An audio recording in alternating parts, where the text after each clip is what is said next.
Hi viewers, మనం వచ్చేసి 5వ తరగతి వర్క్షీట్ 9 తెలుగు తోట సాధన ఏపీ గవర్నమెంట్ సాయం అనేటువంటి పాఠంలోనిది 10వ వర్క్షీట్ చూస్తూ ఉన్నాము. క్రింది అక్షరాలను ఒత్తులను జత చేసి రాయండి. ఇక్కడ వచ్చేసి కాకి కావత్తు, గాకి గావత్తు, చాకి చావత్తు, జాకి జావత్తు, టాకి టావత్తు, డాకి డావత్తు, తాకి తావత్తు, దాకి దావత్తు, నాకి నావత్తు, పాకి పావత్తు, బాకి బావత్తు, మాకి మావత్తు, యాకి యావత్తు, రాకి రావత్తు, లాకి లావత్తు, వాకి వావత్తు, శాకి శావత్తు, సాకి సావత్తు.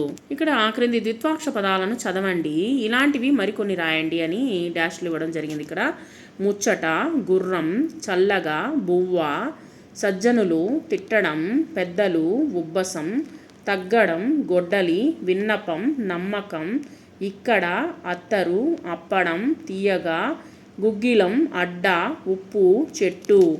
ఇక్కడ వచ్చేసి బిడ్డ, గడ్డి, వడ్డన, గుడ్డలు, జిడ్డు, వడ్డాణం, గట్టు, పట్టు, పుట్టెడు, అగ్గి, ముగ్గు, బుగ్గలు, బొగ్గు, ఉగ్గు, సిగ్గు.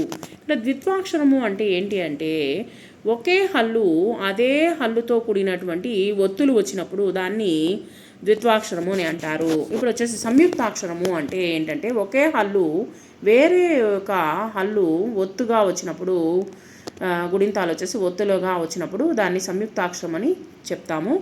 సో ఇలాంటివి ఇక్కడ మరికొన్ని రాయండి.